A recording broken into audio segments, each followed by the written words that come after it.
Bus. This is a very, very, very, very small game, as you can see. It comes in a box that has the size and shape of a pack of gums, and it contains all that you need to play, the rules and all the components. Pretty impressive economy of design here. I remember seeing this game and several other ones of the same line at Gen Con 2 years ago, and I filmed an overview of this line of games. But then somehow I forgot about them. They kind of like escaped my attention, possibly also because I never saw any of these games in stores since. That is, until yesterday, when I went to the Game Empire game store in Los Angeles. I'm here visiting some relatives, and I saw this game and I decided to finally give it a try. Also because since I'm traveling, this makes a perfect travel game. It's not going to burden me too much. It's not going to weigh me down on my way back home to beautiful Bloomington, Indiana. So Bus, a game for 2 to 3 players. In this game, players are bus drivers and they're picking up people and dropping them off in different areas of the town.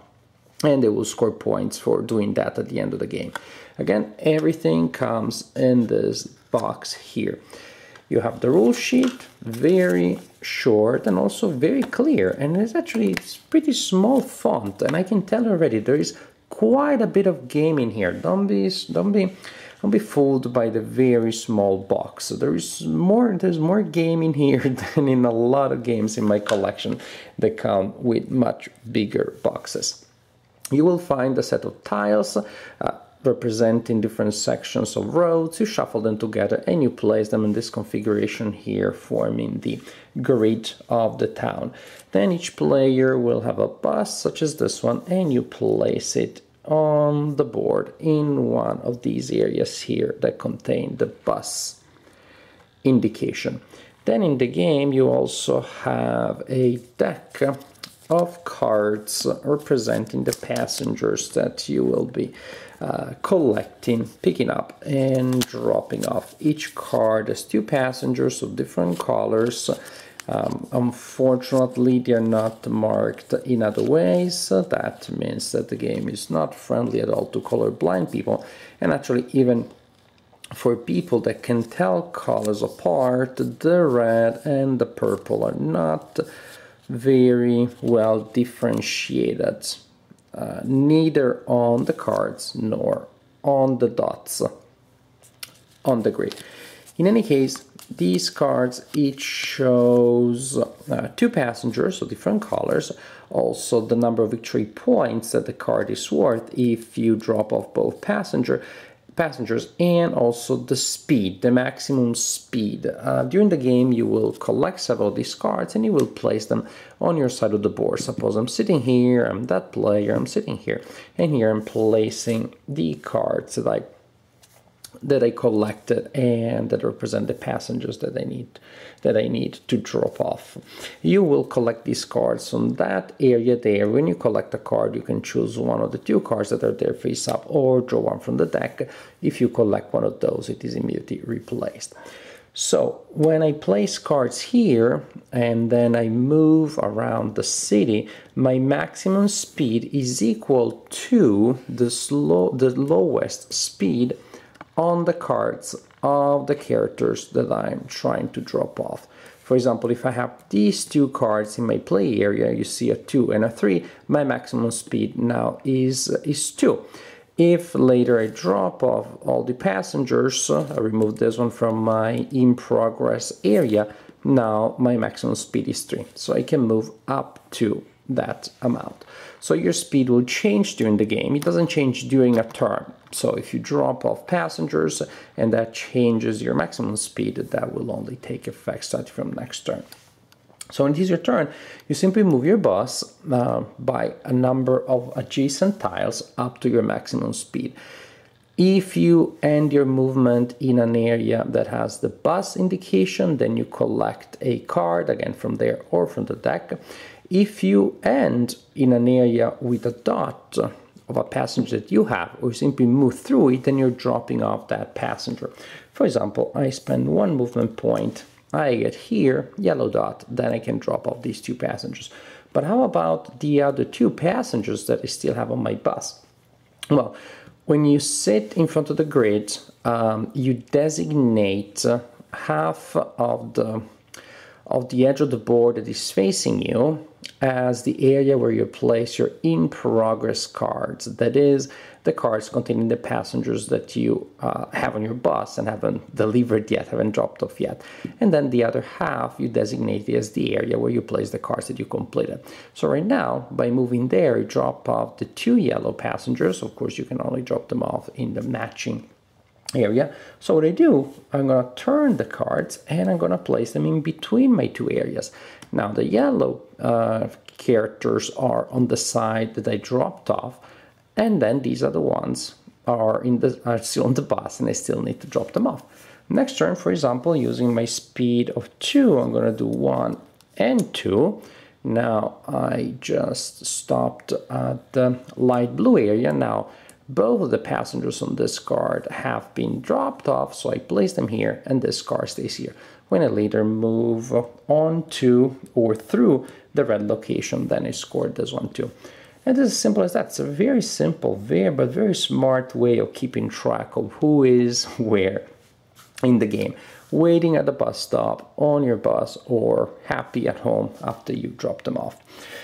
So you continue like this and you move around the board until a player has collected 5 cards. That triggers the end of the game, and at that point you score points. One last wrinkle is that once in the game you can use a special action, which is to use the construction site. After you use it, you flip your bus to this side, which you can see says no construction site, just to indicate the fact that you cannot use that action anymore. You can use it when you end your turn in the road section that has the construction site symbol. Okay, if you decide to use it, you flip your card, and what you do is you can switch the position of 2 tiles on the board, which is maybe pretty powerful, especially if I see that you are going to deliver a card that may allow you to win the game, and I'm pretty far from a card that where I want to drop somebody off. Then I do a little bit of magic, rearranging things, and all of a sudden I am close to completing my objective, and you are not nearly so close. Also important, when you move, you cannot take a U-turn. You just have to drive around things. I live in beautiful Bloomington, Indiana, a town that I love very much, and there are a lot of one-way streets there. If you've ever been there, you know it. You do spend a lot of time driving around things. So this game really feels like, makes me feel home. Another interesting thing is that you can play the basic game, which is the one that I just showed you. So you simply go to a location and you can pick up people, drop off people, etc., etc. This is the basic standard game. Or you can also play the advanced game, in which case you actually need to be on the correct side of the street to be able to interact with the icons on the tile. So if I want to drop off people there, I need to be there, not facing the other side, not in the other lane. Which means, of course, that if I am on the wrong side of the street, I need now to drive around until I get back where I was. So that didn't work. I drive around and here I am. Again, stuck. I don't know what's going on here. I drive around and drive around. There you go. Until I drop off that player. I mean, that character. So this is how Bus works. Impressed. I'm really impressed by this little game. It is so smart. If there was a game that was half this good in this box, but I still had the advantage that can carry me anywhere, I spent only $5 to purchase it, I'd already be happy. But actually, again, this is a very respectable game. It is a filler, yes, for sure. But it is so simple, so linear. It has all of the things that I like from a filler, such as it can be set up easily, it can be taught easily, played in 20 minutes or so. And that's what I want from a filler. So it is a good game within that category. And I have to tell you, it goes a little past just the Call of Duty of a filler. It does more. It's more entertaining. It's more engaging than your average filler. It may appear not to be very interactive because the buses do not affect each other. You can have as many as during the game in a single tile. You can move through other people. You don't really get people stuck. And also, there isn't apparently a set collection thing like, well, you're going to score if you have more orange than anybody, so I'm going to take the orange from you.